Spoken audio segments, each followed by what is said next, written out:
I thought we might revisit stinging nettle soup, since nettles are just coming up in the south of England now and they're looking really good, and it's time to give this recipe a little bit of an update. We're going to do a completely plant-based version of it today.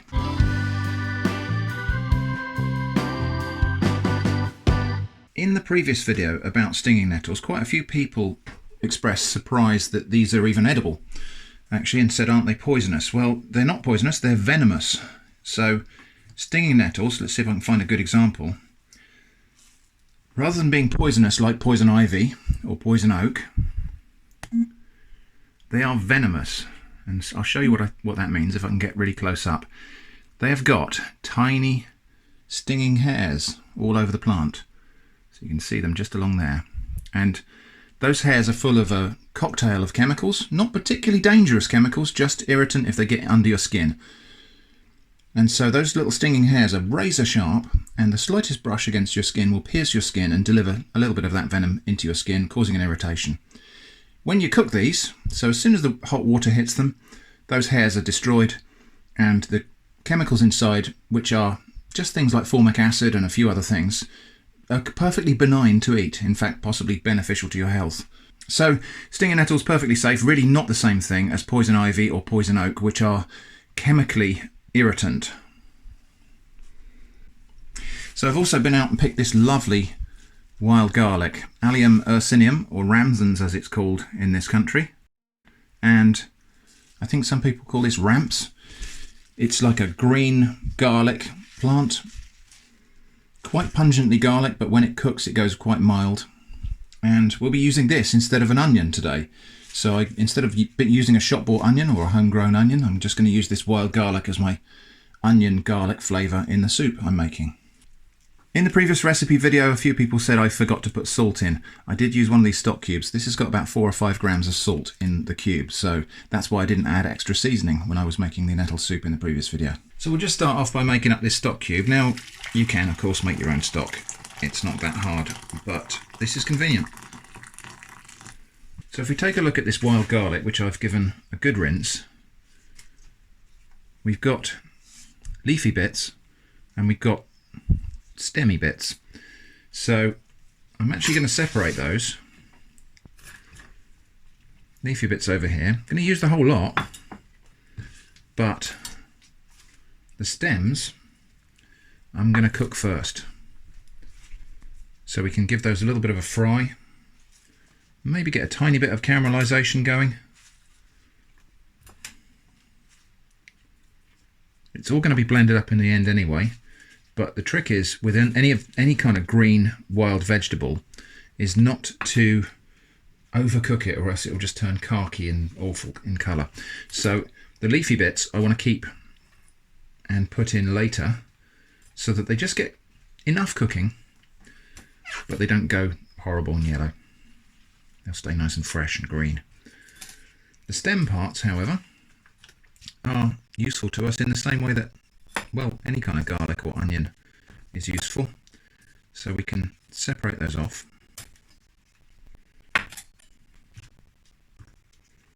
Bit of a faff, but nearly done now. And we picked a flower. It's all edible. The whole plant is edible. If you have the permission of the landowner, you can dig up the bulbs. They're not huge, but there are little sort of onion garlic-like bulbs underneath the plant. As I say, if you have the permission of the landowner, you can dig those up, but don't go doing it anywhere else. So, just going to kind of chop that up into smallish pieces. And the aroma coming off of this now, the garlic aroma, is really very pungent. And that puts a lot of people off trying this. But as it cooks, it develops a sweetness and a lot of that pungency goes away. But it's still got a really nice, mellow onion flavour. So over here, we're just going to get a tiny little bit of olive oil going in a pan over a very low heat. And we're just going to just gently fry off those pieces of garlic.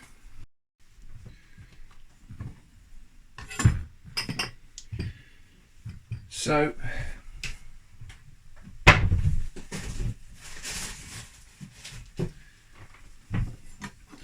okay, now all the quantities for this video are going to be a bit of kind of eyeballing it, winging it, but I've got 5 small potatoes and I'm just going to give these a wash and then cut any bad bits off. I'm going to leave the skins on because it's all going to be blended up. Okay, now there's no need for any finesse here. We're just going to chop these potatoes into rough pieces like that each. So I can really smell that garlic across the way there. And it's filled the whole kitchen with a wonderful wild garlic aroma. Now you can't probably see it at this point, but I can smell that the sugars in this garlic are just starting to caramelize. So I'm not going to fry it any further than that or else it will just burn. So we're just going to go in with all the potatoes. Our ½ litre of stock. And remember that stock contains most of the salt this recipe will probably need.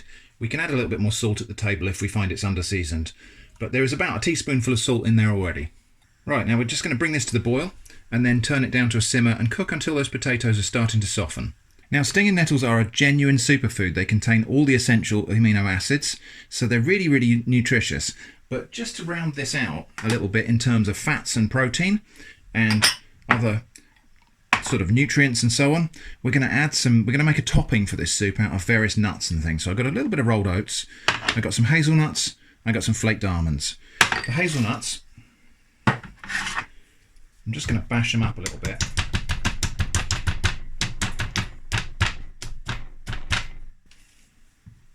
Good enough. So what we're going to do when we've got the soup nearly ready is I'm just going to toast all of these nuts and oats to go on top. So what's it like to be stung by a stinging nettle? Well, it's not really that big a deal unless you're allergic or something like that. It's very much less serious than a wasp sting. It's just like a pins and needles type of sting on the skin. I'm going to sting myself now just to show you what this is like actually, really, because you know, it's not that big a deal. So, yeah, that got me. Yeah. So it's just like a little pinprick sensation on the skin, and we're going to find over the next hour or two that I get a tingling pins and needles type of sensation. It's starting already in that bit of skin there. It won't blister or anything like that. It's just going to be a little bit fizzy for an hour or two. Maybe a bit longer, depending on how much sting you get. But we'll monitor that over the next hour or so as we're eating the soup, and we'll see if that comes up with a rash or anything like that. So the other thing about nettles is that you can actually handle them, if you're really quick with them, you can crush those hairs before they pierce your skin. And so if you just grab the leaves really quickly like that, that's not stinging me, because I'm crushing those little hairs with a firm pinch before they get a chance to pierce my skin. It's weird the way that works, but it does. So, and you can eat nettles raw, so we can actually pick off a leaf, and using that firm pinch grip, we can go all over the leaf like that, crush those hairs. We'll take the stalk off,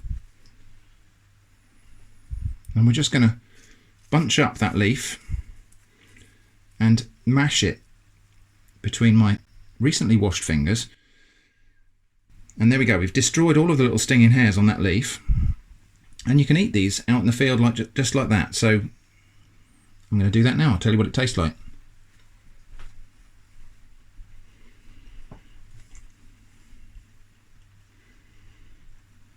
Not my favourite way to enjoy nettles, I've got to say. Tastes very grassy and green.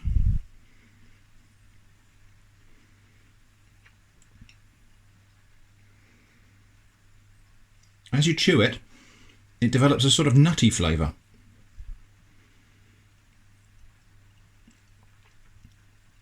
With slightly fruity overtones. Flavour slightly reminiscent of cucumber or melon or something.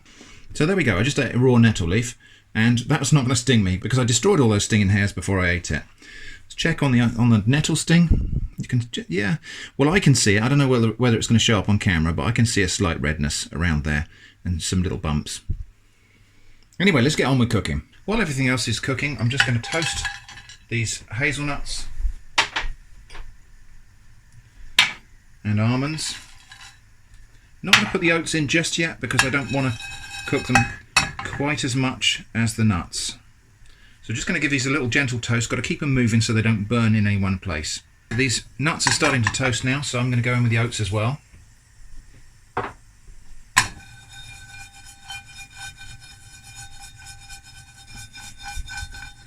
Yep, that's enough toasting. Right, so okay, so we're just going to set that aside now. On camera that doesn't look as toasted as it does in real life. White balance or something probably, but anyway. I'm going to set those aside to cool now. Now these potatoes are cooked enough that I can just break them against the side of the pan with my spatula. So they're done. Now just to make things a little bit easier to handle, I've just roughly chopped the garlic and the nettles. The nettles are actually quite difficult to chop because they are still stingy. Let's get this lot in the soup. So into the steaming hot potato broth, we're just going to put those nettles first because they need a tiny little bit more cooking than the garlic.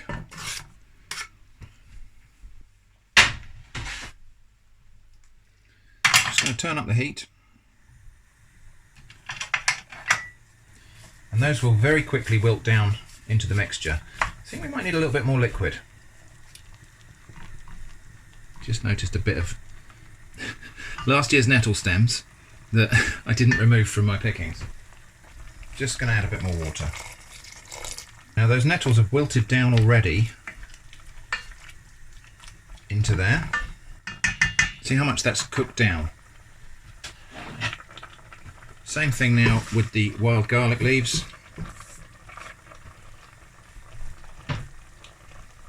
And again, very small amount of cooking will wilt these right down. Just put the lid on and simmer that for a couple of minutes. Those have been simmering for about 3 minutes, and now we're going to go in with a handheld soup blender. Probably going to have to put some music over the top of this.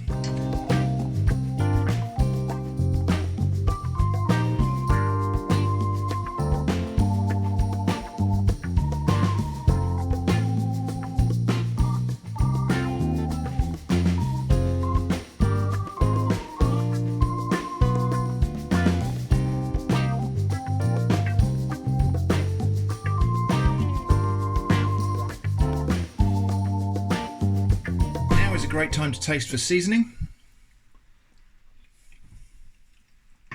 Yeah, needs a bit more salt. Not much. Well, there it is, our nettle soup, and doesn't that look super green? You can do that without blending, and some people prefer it that way. I personally prefer it blended, and I tend to think that blending the nettles also makes all of those nutrients more available to our bodies. So let's give this soup a little taste. It is super green. It is just so vibrantly deep green. I don't know how well that's coming across on camera because of the lighting, but it's a rich, deep, beautiful green. Right, I'm going to have a little bit of pepper on mine because I like a bit of pepper, and I'm going to have some of these toasted nuts and oats just scattered across the top.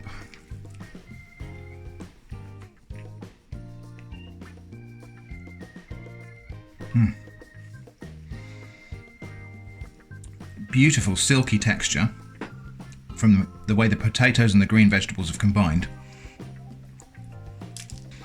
and a wonderful deep savoury aroma from those green vegetables. Now in the past I described nettle soup as tasting expensive. I stand by that judgment, but I realise that's not a very useful description of what it actually tastes like. It tastes like a vegetable soup made from green vegetables that's had something expensive put in it, like spices. It tastes like maybe it's got flavour notes that are similar to bay leaves, rosemary, thyme, ginger. So it tastes like it's had a bunch of spices put in it, but in fact it hasn't. It's really only nettles and those wild garlic, onions and potatoes, and a little bit of stock cube. And the combination of flavours with those toasted nuts is just superb. Just to kind of finish the story on the nettle stings, so you can see some tiny little red dots just there and there. So sensation is just like a mild tingling now. It's not even painful. If I put my hand in hot water, it does actually sting a little bit. And there's a slight feeling of tightness there, as if the skin's drawn a little bit tight, but really not a big deal. So there we go, that's the entirely plant-based version of nettle and wild garlic soup. I hope that was interesting to watch. Thanks for watching, and I hope to see you again soon.